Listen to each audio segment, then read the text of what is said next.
عن الظالم. السلام عليكم ورحمة الله وبركاته. الحمد لله رب العالمين والعاقبة للمتقين ولا عدوان إلا على الظالمين. أشهد أن لا إله إلا الله وأشهد أن محمدا عبده ورسوله. اللهم افتح علينا فتوح العارفين وإلهام الملائكة المقربين واهدنا إلى صراطك المستقيم.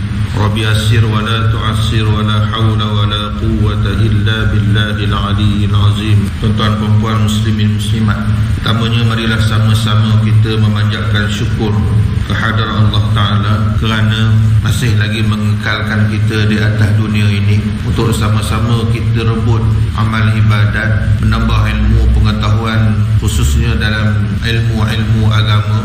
Dan dalam masa yang sama kita tidak henti-henti memohon taubat dan keampunan daripada Allah Ta'ala di atas segala kesalahan, kealpaan, kelalaian kita sepanjang dalam hidup kita. Mudah-mudahan Allah Ta'ala memberkati dan meridai usaha-usaha kita ini, tuan-tuan. Baiklah tuan-tuan dan puan yang dirahmati Allah, dalam buku yang kita bicarakan Al-Arba'in fi Usuluddin, 40 perkara asas dalam usul agama yang perlu kita tahu, yang perlu kita faham, yang perlu kita amalkan dalam kehidupan kita. Dan dalam perkara yang ke-10 kita membicarakan berkenaan dengan mengikut sunnah. Sunnah itu apa? Perkara yang dilakukan oleh Nabi SAW, sama ada perkataan, perbuatan, sifat ataupun iqrar, pengakuan Nabi SAW. Jadi kita sebagai umat Nabi Muhammad SAW, hendaklah kita jadikan Nabi itu sebagai qudwah hasanah, contoh ikutan. Allah Ta'ala jadikan Nabi ini sebagai satu ikon, contoh yang terbaik yang manusia boleh jadikan sebagai panduan dalam hidup kita. Baiklah tuan-tuan yang dirahmati Allah Ta'ala, maka manakala keadaan gerakan anggota badan kita lah semua serba-serbi, termasuk gerakan fikiran, termasuklah getaran ataupun cara kita berfikir. Anggota badan tu satu dah: mulut, tangan, telinga, hidung, muka, kaki, perut, kemaluan. Semua itu anggota-anggota badan yang 7. Semuanya boleh melakukan kebaikan dan semuanya juga boleh melakukan perkara-perkara buruk. Mata boleh melihat mushaf, mata kita juga boleh melihat Kaabah, mata kita juga boleh menatap ibu ayah kita, mata kita juga boleh menatap isteri dan juga anak-anak kita. Tetapi dalam masa yang sama, mata juga boleh melakukan perkara-perkara maksiat. Yang ini yang disebut sebagai zina mata. Gerakan fikiran, gerakan apa yang kita arahkan pada fikiran kita, apa yang kita fokus tujukan fikiran kita juga diukur oleh timbangan yang adil. Islam ini dia ukur setiap gerakan anggota dan juga fikiran kita itu diukur dengan timbangan yang adil.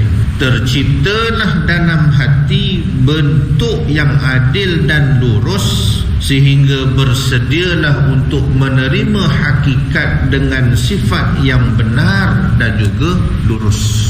Bila ada neraca, wa aqimul wazna bil qisti wa la tukhsirul mizan wal arda wada'aha lil anam fiha fakihatun wan nakhlu dhatul akmam. Allah Ta'ala letakkan sesuatu itu neraca khas, dan kita tak boleh keluar daripada timbangan tersebut. Kita seorang Muslim ada neraca yang jadi ukuran kita. Umpamanya air, kita tidak boleh sukat air itu dengan menggunakan kilogram, tetapi air itu disukat dengan liter. Beras, Umpamanya yang kita makan disukat dengan kilogram, tetapi tidak boleh disukat dengan berapa liter beras. Pergi kedai nak beli beras 1 liter, tepuk dahi tokai kedai. Nak beli beras basmati, pergi kedai mamak nak beli 1 liter. Nak sukat macam mana 1 liter? Tak boleh, tuan-tuan. Ada neraca yang adil yang ditetapkan oleh Allah Ta'ala. Sebagaimana tersedianya cermin rata menerima bayangan gambar yang sebenar tanpa kecacatan. Cermin rata, tak ada apa-apa lengkung. Kalau TV tu, sekarang TV yang mahal, TV yang melengkung, ada view dia. Kita tengok ke sini, kita tengok ke kanan, kita tengok ke tengah, kita tengok ke kiri, sama je. Itu TV, curve dia. Kita masuk hotel, kita duduk dalam bilik kita, kenapa pula nampak kurus pula? Masuk hotel lain, kita tengok, ni cermin ni tak betul ni, gemuk pula nampak kita, padahal kita kurus. Kerana apa? Kerana cermin tersebut tidak rata, bagi kesan kepada keseluruhan objek yang terbayang pada permukaan cermin. Tuan-tuan yang dirahmati Allah Ta'ala, sedangkan erti adil adalah menempatkan sesuatu pada tempatnya. Yang namanya adil, kita letak sesuatu itu pada tempatnya. Mata kita umpamanya, akal kita umpamanya, akal ini Allah Ta'ala jadikan untuk kita fikir, cari bukti, cari dalil, cari keterangan ni, sama ada dalam Quran, sama ada dalam ayat-ayat kauniyat, bukti-bukti kebesaran Allah Ta'ala. Allah Ta'ala jadikan planet, Allah Ta'ala jadikan bumi, bahkan semua perkara untuk buktikan apa? Kepada manusia, untuk buktikan kebesaran dan juga keagungan Allah Ta'ala. Bahkan diri manusia sendiri, wa fi anfusikum afala tubsirun, Allah Ta'ala tanya. Dan pada diri manusia, adakah manusia memerhatikan, melihat susuk tubuh dirinya sendiri? Dalam surah Al-Mulk umpamanya, tuan-tuan yang dirahmati Allah Ta'ala, alladzi khalaqal mauta wal hayata liyabluwakum ayyukum ahsanu amala wa inna laja'iluna ma 'alaiha sa'idan juruza. Itu dalam surah Kahfi. Alladzi khalaqal maut, dia yang menjadikan kematian, dia yang menjadikan kehidupan. Dia berluakum ayyukum ahsanu amala, untuk dia lihat, Allah Ta'ala lihat mana dia amalan kita yang terbaik. Jadi akal ini fungsinya sama seperti para malaikat.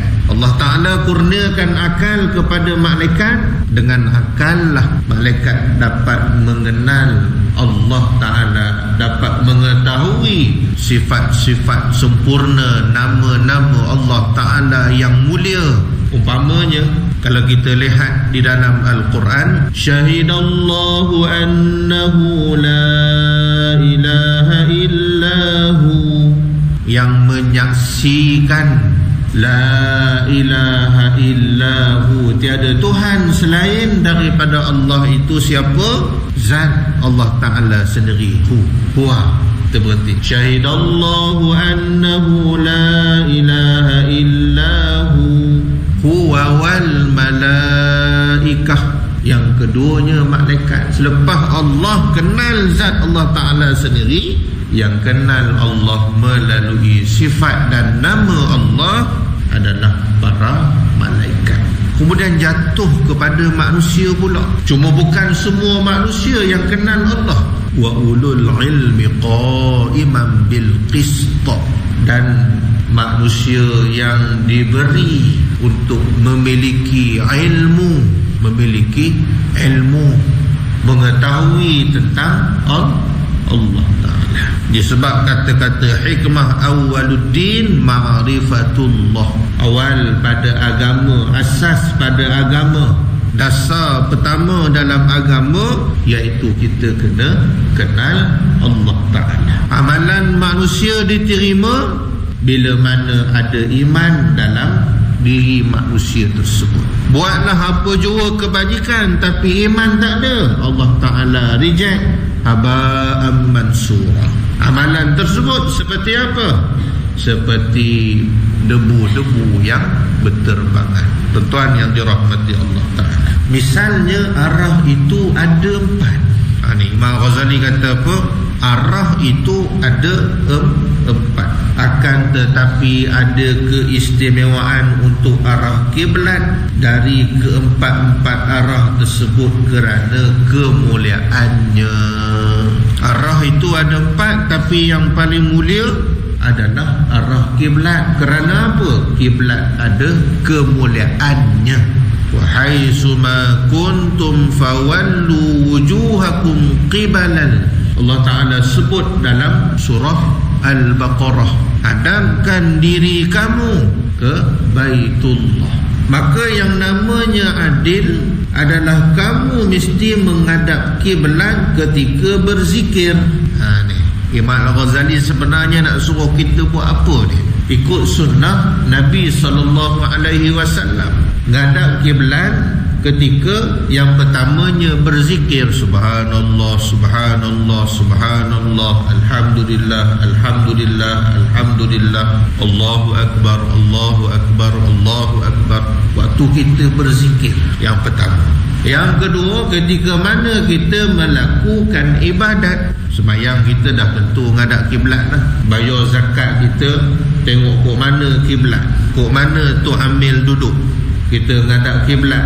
Waktu kita berwuduk kita menghadap kiblat, tengok kat masjid tandas tempat ambil wuduk mana kiblat, kat situ kita menghadap. Pilih, tak belakangkan kiblat, jenuh kita nak berpusing. Cari, pilih mana yang menghadap kiblat. Dan kamu mesti berpaling dari arah tersebut, berpaling daripada arah kiblat ketika buang air dan ketika membuka aurat. Ini perkara-perkara sunnah yang mesti jadi keutamaan kita kerana kita mengejar dan merebut kemuliaan Baitullah. Di situ arah yang Allah Subhanahu wa Ta'ala utamakan kepada manusia.